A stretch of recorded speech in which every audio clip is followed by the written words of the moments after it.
도저히 믿기 힘든 상황이 벌어졌습니다. 최근 프랑스 전역의 고등학생들 사이에서 학교를 그만두는 사례가 눈에 띄게 늘고 있으며 일부 교육기관은 학생 수 급감으로 운영 중단 위기에 몰리고 있습니다. 하지만 더욱 놀라운 건 이 퇴학 선언이 단순한 학업 스트레스나 반항심 때문이 아니라는 점입니다. 이 선택 뒤에는 프랑스 학교를 더 이상 안전한 공간이라 느끼지 못한 프랑스 고교생들의 절박한 목소리와 경고가 담겨 있었죠. 그런데 이 변화의 출발점은 의외로 한국과 관련된 한 사건에서 시작되었다고 합니다. 프랑스의 보르도에 위치한 한 고등학교에서 주최한 한국체험학습이 원인이라는 분석입니다. 불과 며칠간의 체류였지만 서울에서 생활을 경험한 학생들이 프랑스로 돌아온 후 보인 반응은 프랑스 전역에 큰 반향을 일으켰고 단 한 번의 여정이 이들의 가치관과 삶의 방향을 송두리째 뒤흔들었습니다. 대체 그 여행에서 어떤 경험을 했길래 프랑스에 이토록 큰 파장이 일어난 걸까요? 이제 그 놀라운 이야기의 문을 열어보겠습니다. 잠깐만요. 시작하기 전에 좋아요와 구독은 정말 큰 힘이 됩니다. 아직도 그때를 떠올리면 가슴이 울렁거려요. 한국말이에요.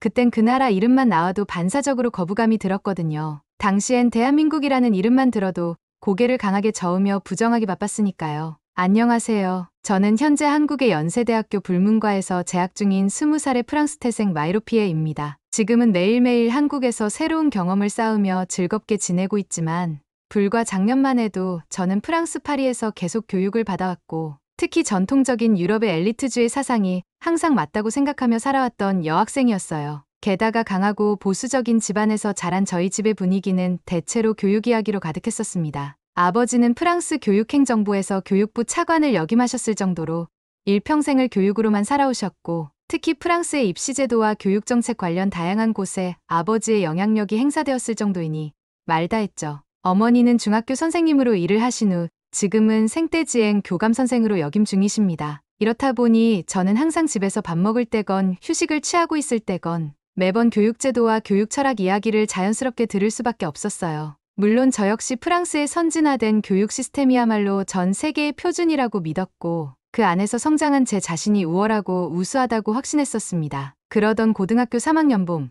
어느 날이었어요. 프랑스에서도 네노라는 유명한 고등학교인 보르도 몽테인에 입학 후 저는 끊임없이 공부에만 집중했습니다. 프랑스도 한국과 마찬가지로 고등교육과정은 3년인데 다들 고3 때엔 최종 대학을 목표로 열심히 공부에 집중해요. 저 역시 아버지의 가르침에 따라 파리대학교 교육행정학부 입학을 목표로 오로지 앞만 보며 달렸습니다. 그렇게 지나던 어느 날 꿀맛 같은 휴식이 찾아왔어요. 바로 우리 학교에서 운영되는 전통적인 해외 탐방 프로그램을 곧 가게 된다는 것이었습니다. 제 주변 친구들 모두가 설레어했어요. 이미 졸업했던 선배들이 인근 영국이나 이탈리아뿐 아니라 동경해왔던 미국과 캐나다, 심지어 호주까지 다녀왔던 추억들을 소상하게 얘기해주곤 했었거든요. 저와 친구들은 모두 이 여행을 손꼽아 기다렸죠. 이번엔 오랜만에 이태리 밀라노로 가지 않을까? 나는 밀라노의 프라다 매장을 가보고 싶단 말이야. 우리 프랑스의 루이비통은 너무 지겨워. 그러자 그 옆에 있던 제 친구 브라우니티는 미국에 가고 싶다며 아우성이었습니다. 싫어.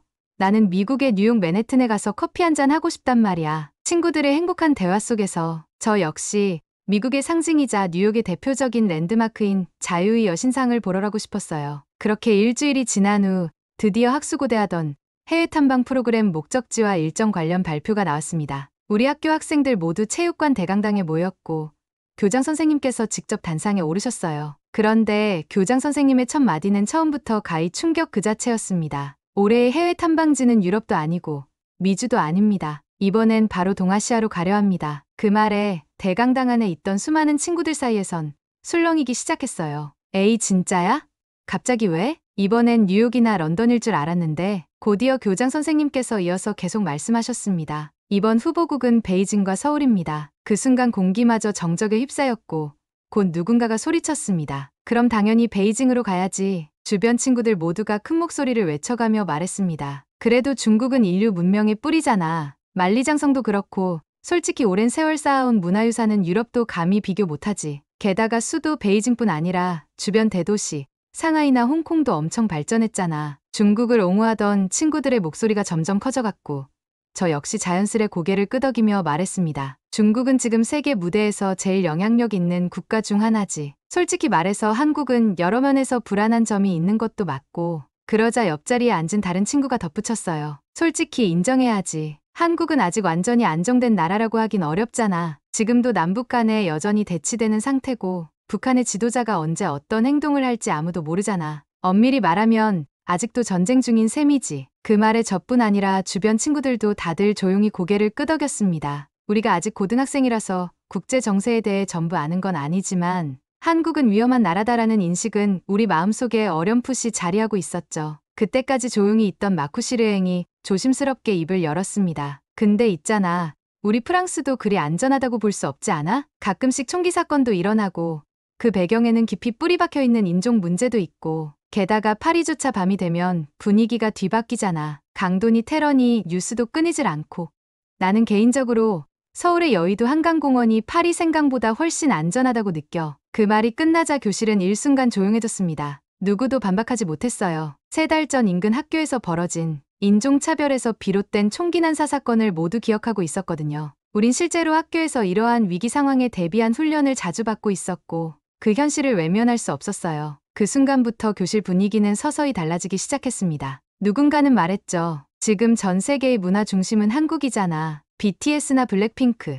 그리고 K 콘텐츠는 말할 것도 없어. 그리고 5G로 일컫는 인터넷 속도는 세계 최고야. 게다가 반도체도 그렇고 전기차 기술 역시 프랑스랑 비교도 안 될 만큼 우월해. 중국이야 물론 전통이 있고 지금 파워가 세긴 해. 그렇지만 여전히 낙후된 지역이 많고 빈부격차도 상당히 심하잖아. 향후 30년간 미래를 이끌 국가는 오히려 한국일지도 모르지. 중국을 지지하던 학생들은 여전히 긴 역사와 전통을 강조했지만 한국을 지지하는 학생들은 기술력, 문화력, 그리고 미래에 대해 이야기하고 있었어요. 그리고 그 중심에서 저는 흔들리고 있었습니다. 그렇게 전교생 모두가 베이징과 서울, 둘 중 하나를 선택하는 투표를 했고 투표 결과는 충격적이었습니다. 한 끗 차이로 서울이 결정되었어요. 그러면서 교장 선생님께서 짧지만 인상 깊은 영상을 하나 틀어주셨습니다. 나는 사실 너네들이 한국을 선택할 줄 알고 있었다. 너네들은 분명 속으로는 한국을 무시했을 테지만 그래도 너네들 마음속 어딘가엔 한국을 좋아했기에 이런 결과가 나온 거야. 이 영상을 한번 보거라. 화면에 재생된 것은 한국의 한 고등학생이 국제수학올림피아드 대회에서 보여준 3차 미적분 문제풀이 영상이었습니다. 처음엔 몇몇 학생이 웃었지만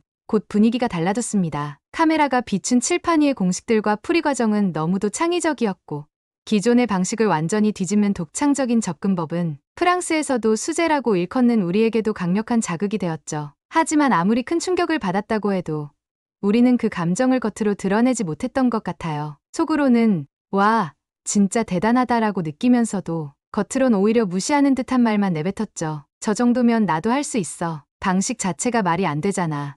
저건 너무 비논리적이야. 한국 학생의 풀이 과정을 담은 영상을 보며 대부분은 비꼬거나 깎아내리기에 바빴습니다. 영상이 끝나고 교장 선생님께서 조용히 입을 여셨어요. 이건 단순히 수학 문제를 푸는 장면이 아니란다. 교육이란 나라가 다음 세대를 어떤 시선으로 바라보느냐를 보여주는 지표와도 같지. 우리는 과거의 방식만 되풀이할 것이 아니라 창의력과 도전 정신이 살아있는 이런 미래적인 시도를 받아들여야 한단다. 지금 당장 너네들은 이해가 어려울 수도 있지만 그래도 너희에게 꼭 보여주고 싶었단다. 그 뒤에 이어진 자료에는 한국과 프랑스의 교육 환경에 대한 비교 내용이 포함돼 있었습니다. 알고 보니 프랑스는 아직도 일부 학교만이 태블릿 수업이나 온라인 교재를 쓰고 있었고 한국은 거의 모든 교실이 전자칠판과 디지털 기기로 수업을 진행하고 있었죠. 급식 제도도 비교됐는데 프랑스는 지역마다 질과 구성의 차이가 컸지만 한국은 국가가 직접 관리하는 체계적인 시스템을 갖추고 있어 더 균등하고 안정적이었어요. 교통과 공공안전 부분도 비교됐습니다. 프랑스는 교통 인프라가 노후화되고 복잡한 데 비해 한국은 청결하고 정돈된 도시 구조, 빠르고 안전한 대중교통을 갖추고 있다는 분석이 나왔죠. 그리고 무엇보다도 인상 깊었던 건 프랑스는 과거의 문화유산을 반복해서 이야기하면서도 지금의 문화적 영향력은 예전만 못한 반면 한국은 K문화를 중심으로 세계적인 파급력을 넓히고 있다는 점이었어요. 모든 수치와 그래프는 한국이 한 발 앞서 있다는 걸 보여주고 있었습니다. 그때 교장 선생님은 다시 질문하셨어요. 이런 상황에서도 우리가 한국보다 더 낫다고 말할 수 있을까? 과연 너희는 한국을 얕잡아 볼 자격이 있다고 생각하니? 그럼에도 여전히 저는 마음이 뒤섞여 있었습니다. 한국으로 가는 게 맞는 걸까? 아니면 차라리 한국 가지 말고 익숙한 프랑스에 남는 게 나을까? 솔직히 분단 상황에 놓여 있는 나라에 간다는 게 불안했고 북한이라는 이름만 들어도 왠지 모를 두려움이 생겼어요. 정말 괜찮은 걸까? 하는 의문이 계속 떠올랐습니다. 하지만 그때는 몰랐습니다. 그 선택이 제 삶 전체의 방향을 뒤흔들 큰 비밀이 있을 줄은요. 인천으로 향하는 비행기가 파리공항을 이륙하는 순간 제 심장은 쉴 새 없이 뛰고 있었어요. 이 결정이 틀린 건 아닐까? 창밖으로 멀어지는 도시의 불빛을 바라보며 걱정이 끊이지 않았습니다. 머릿속엔 끊임없이 떠오르던 뉴스 헤드라인이 맴돌았어요. 한반도 군사 긴장 고조, 북한 미사일 시험 발사, 남북 충돌 가능성 확대. 사실 저는 한국에 대해 아는 게 거의 없었습니다. 학교에서도 집에서도 한국에 대한 이야기는 거의 들은 적이 없었고 유일하게 알고 있던 건 프리미어리그에서 활약하는 손흥민 선수와 미국에서 인기 있는 그룹 방탄소년단 정도였죠. 그 외의 대부분은 북한 관련 뉴스나 위협적인 이미지였기 때문에 한국을 좋게 볼 이유가 별로 없었습니다. 처음엔 한국은 그저 지도 위의 작은 동아시아 약소국에 불과했기 때문이에요. 하지만 실제로 경험한 현실은 제 선입견을 완전히 뒤집었습니다. 인천국제공항에 도착했을 때 제 기대는 이미 흔들리기 시작했어요. 예상했던 아시아의 혼잡한 공항과는 전혀 달랐습니다. 깔끔하고 조용한 환경이 인상적이었지만 곧 그 이면에 엄격한 통제와 압박감이 있지 않을까 하는 의문을 가지게 되었기 때문이죠. 어떻게든 부정적으로 생각하고 싶은 본능이 깔려 있었습니다. 하지만 모든 것이 너무 완벽해 보였고 그런 완벽함이 오히려 불안하게 느껴져서 이상한 생각을 했었던 것 같기도 했습니다. 너무 놀랐던 건 자동화된 입국 심사가 정말 빨랐다는 거예요. 불과 10분도 안 돼서 모든 절차가 마무리됐습니다. 그러나 저는 이 순간에도 억지로 쥐어짜내듯 부정적으로 인천공항을 바라보고 싶었나 봅니다. 파리에서는 시간이 걸려도 인간미 있다는 생각을 여전히 가질 정도였으니 말이죠. 또한 대기구역 여기저기에는 로봇 가이드가 순회하며 분실물 센터, 화장실 위치, 이동수단 등을 완벽히 안내해주는 모습이 놀라웠습니다. 놀라움에 할 말을 잃을 지경이었어요. 여기가 정말 분단된 국가가 맞는지 내심 그렇게 중얼거렸던 순간이 생생합니다. 게다가 공항 전역에는 무료 인터넷이 강력하게 연결되었고 속도는 예상을 뛰어넘었어요. 모두들 자신의 집보다 훨씬 빠르다며 영상 다운로드 속도가 어떻게 이렇게 빠르냐며 모두가 놀라움의 도가니에 빠진 듯했습니다. 친구들이 휴대폰을 조작하며 웃고 대화하기 시작했고 그제서야 다들 얼어있던 긴장감이 조금씩 누그러들었던 것 같아요. 공항 셔틀버스를 타고 서울의 여의도 방향으로 향하면서 창문 밖 광경을 보는 제 시선은 점점 더 확대되었습니다. 도로는 10차선으로 상당히 넓었고 자동차들은 질서정연하게 이동했으며 건축물 외관은 말끔하게 정리되어 있었습니다. 특히 저 멀리 보이는 63빌딩과 IFC몰, 그리고 포스코에서 지었다는 파크원이라는 초고층 건물은 저를 입 다물지 못하게 했죠. 게다가 가는 곳곳마다 보이는 지하철 출입구에는 에스컬레이터가 대부분 설치되어 있었는데 파리만 해도 단순히 계단으로만 대부분 되어 있었기 때문에 너무 비교될 수밖에 없었습니다. 제가 그토록 열망했던 국가가 마치 한국에서 실현된 것 같은 착각이 들었어요. 아무리 생각해도 여기가 과연 분단된 국가가 맞는지 첫날부터 한국은 감탄의 연속이었습니다. 해외 체험학습 일정이 본격적으로 시작되었고 우리는 서울 송파구에 위치한 롯데월드 어드벤처로 향했습니다. 처음에 일정을 들었을 땐 솔직히 별 감흥이 없었어요. 그냥 놀이공원이잖아. 다 거기서 거기 아닌가? 물론 우리 프랑스엔 유명한 놀이공원이 없지만 미국에도 디즈니월드가 있고 유럽에도 유명한 테마파크는 많으니까요. 하지만 그날의 경험은 단순한 놀이공원 방문이 아니었습니다. 그건 하나의 미래 도시를 걷는 느낌이었어요. 서울 도심 한복판에 저렇게 거대한 테마 공간이 있다는 것부터 놀라웠고 실내와 실외가 자연스럽게 연결되는 구조며 눈앞에서 펼쳐지는 퍼레이드와 실감나는 공연, 심지어 줄 서 있는 공간조차 첨단 정보 시스템으로 대기 시간까지 관리되고 있었어요. 사실 프랑스는 과거 유적지로만 유명할 뿐 이렇게 현대적인 테마파크는 전혀 없다고 해도 틀린 말이 아니거든요. 그리고 더 놀라웠던 건 사람들이 정말 친절하고 질서 정연하며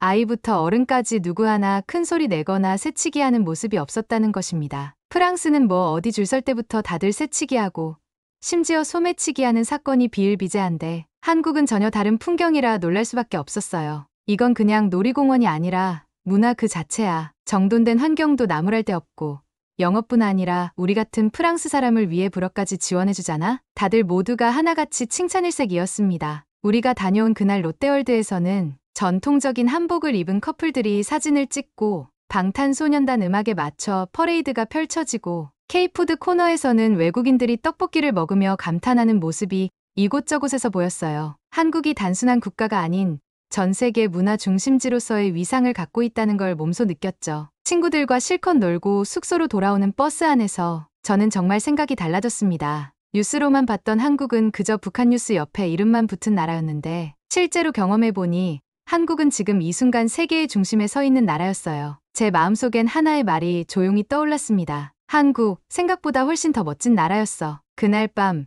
피곤한 몸을 이끌고 숙소 근처의 영등포 시장에서 우리는 다양한 길거리 음식을 맛봤습니다. 핫도그부터 다양한 꽈배기, 어묵, 호떡 모든 것이 깨끗하면서도 정말 맛있었고 그 풍경 자체가 하나의 문화 같았어요. 특히 잊을 수 없는 건 한 핫도그 가게에서 만난 한국의 할아버지 사장님이었습니다. 제가 핫도그를 너무 맛있게 먹자 그분은 부드럽게 웃으며 이렇게 말씀하셨어요. 그렇게 맛있니? 2개 더 줄 테니까 이따가 숙소에 가서 더 먹어봐. 그렇게 손에 쥐어진 따뜻한 핫도그 2개. 그건 단순한 간식이 아니라 외국인에 대한 진심 어린 환대였고 깊은 배려이자 품격이었습니다. 피 한 방울 섞이지 않은 외국 학생에게 어떻게 보면 과거엔 그렇게 한국을 무시했던 프랑스 사람에게 이렇게 아낌없는 미소를 보여주고 따뜻하게 내밀어준 그 손길에서 저는 한국의 정이라는 것이 무엇인지 깊이 알게 되었어요. 진짜 놀라운 순간은 그날 밤 찾아왔습니다. 우리는 저녁 일정 후에 몇 명씩 짝을 지어 숙소 주변을 산책하는 자유시간이 있었어요. 밤 10시가 훌쩍 넘었는데도 근처 공원거리엔 불빛이 가득했고 사람들은 여전히 활기차게 움직이고 있었습니다. 서울의 밤은 마치 하나의 거대한 축제처럼 느껴졌어요. 간판 불빛과 거리의 조명들, 그리고 반짝이는 도심의 알록달록 색채들까지 모든 게 영화 속 한 장면 같았죠. 그 중에서도 가장 놀라웠던 건 이렇게 늦은 시간에도 여성들이 혼자 길을 걷고 있다는 사실이었습니다. 소리 없이 그 풍경을 바라보며 저는 속으로 중얼거렸죠. 이 시간에 혼자 외출한다고?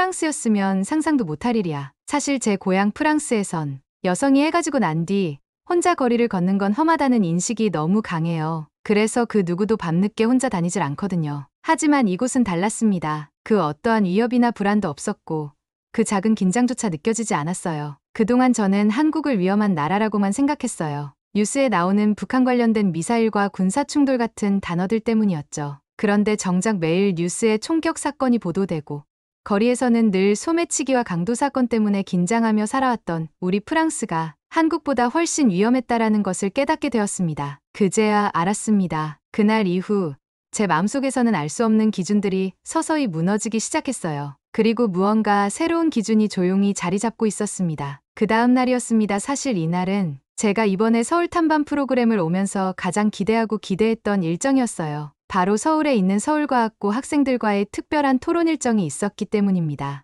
우리는 숙소에서 간단하게 아침을 먹은 후 한국 최고의 명문고등학교이자 최고의 인재들이 모여있다는 대학로 근처에 있는 서울과학고를 방문하게 되었습니다. 사실 저는 아침부터 묘한 긴장감을 유지하고 있었어요. 저와 같은 또래의 동양인 학생들을 만나는 게 흔한 일은 아니었으니까요. 한국 학생들이 공부를 정말 열심히 하고 또한 그렇게 공부를 잘한다던데 직접 두 눈으로 확인하고 싶었습니다. 저 역시 우리 프랑스에서 최고의 고등학교라고 손꼽히는 보르도몽테인 고등학교에 다니고 있었기에 과연 얼마나 대단한 건지 솔직히 기대 반 의심 반 마음이 있었습니다. 학교에 도착하자마자 입구에서부터 단정한 교복을 입은 학생들이 반갑게 인사를 건넸습니다. 또렷한 발음에 자연스러운 억양까지 비슷한 또래인데도 유창하게 불어로 말하는 모습이 정말 인상 깊었어요. 얘네 프랑스어를 왜 이렇게 잘하지? 제 옆에 있는 친구가 작게 속삭이자 저도 모르게 고개를 천천히 끄덕였습니다. 진짜 말이 안 돼. 이건 뭐 우리 프랑스 친구들이랑 별반 다르게 없잖아. 학교 내부로 들어가자마자 압도적이고 깨끗한 환경에 혀를 내두르게 되었습니다. 벽에는 학생들이 직접 만든 다양한 창작 발표물이 정성껏 붙어 있었어요. 그렇게 복도를 따라 걷던 중에 고개를 살짝 돌린 순간 말 그대로 숨이 멎는 듯한 장면이 펼쳐졌습니다. 한쪽 유리 진열장 안에 세계 최고라 일컫는 수학 경시 대회에서부터 동아시아 최고의 과학올림픽, 그리고 미국 사이언스 물리학 생물학 배틀 경연까지 각종 국제대회에서 수상한 수많은 상장과 메달들이 빼곡하게 전시돼 있었던 겁니다. 이게 진짜 맞는 거야? 저도 모르게 감탄이 터져나왔어요. 그때 옆에서 조용히 서 있던 한국 학생이 미소 지으며 말했습니다. 여기에 있는 상장들은 전부 우리 학교 선배들이 작년에 받은 상이야. 올해에도 우리 서울과학고 3학년이 다시 도전하고 있어. 아무렇지도 않게 내뱉는 그 말이 제겐 완전히 다른 차원의 세계를 엿본 듯한 순간이었습니다. 그렇게 교육열이 강하고 프랑스에서도 내노라 하는 수재들이 모여있다고 평가받는 우리 학교인데 그럼에도 올림피아드에서 상 하나 받기가 하늘의 별 따기만큼 어렵다는 걸 잘 알고 있었기 때문이에요. 반면에 여기는 그 상장들이 수두룩 빽빽하니 놀랄 수밖에 없었습니다. 그 감탄은 곧이어 들어간 물리학 토론 배틀에서 절정에 이르게 되었습니다. 이 배틀의 경우 물리학 문제가 주어지면 각자 서로의 방식으로 문제를 해결한 후 모두에게 설명하며 토론하는 수업이었어요. 우리와 함께 토론 배틀을 할 친구는 최진석이라는 학생이었는데 교실 칠판 앞에 적힌 문제를 보자마자 미친 듯이 몰입하는 것을 볼 수 있었습니다. 칠판에 적힌 문제는 세 개의 질량체가 서로 다른 중력을 받을 때 이들의 운동을 정확히 예측하는 일반회를 구해라. 저 역시 우리 프랑스의 대표로 참석했고 절대 지고 싶지 않은 마음에 이 문제를 꼼꼼히 읽으며 문제풀이를 시작했죠. 교실 안은 저와 최진석에게 이목이 집중되었고 우리 둘은 문제풀이를 해결하기 위해 미친 듯이 각자의 칠판에 적고 있었습니다. 10분간의 주어진 시간 동안 저는 칠판에 제 문제풀이 적은 것을 모두에게 먼저 설명하였어요. 제 방식을 이해한 우리 학교 선생님과 서울과학고의 선생님은 충분히 칭찬해주며 잘했다고 하셨습니다. 그런데 학생들 사이에서 웅성웅성하는 소리가 제 귓가에 계속 들렸어요. 학생들의 시선은 저에게 있는 것이 아니라 모두 최진석이 적어놓은 칠판에 시선이 집중되어 있었습니다. 저 역시 최진석이 풀어놓은 문제 해결을 봤는데 정말 압도적이고 모두를 경악하게 할 만한 내용이었습니다. 그는 차분하게 말했습니다. 이 문제는 애초부터 비선형과 동역학으로 접근해야 합니다. 문제에 주어진 일반에는 존재하지 않으며 단순 공식을 이용해 해석하는 풀이 문제가 아니죠. 그러면서 최진석은 카오스 이론과 고차 방정식의 미적분을 함께 쏟아내며 발표를 이어갔습니다. 그 순간 모두가 놀랐습니다. 지금 이게 뭐야? 카오스 이론을 여기에 대입한다고? 심지어 이건 우주왕법과 천문학 접근까지 적혀 있는데 헉, 이게 말이 되나? 고등학생이 어떻게 이렇게 접근하지? 이때 학생들만 놀란 게 아니었습니다. 우리와 함께 참관하고 있던 우리 학교 물리 선생님도 경악을 금치 못했죠.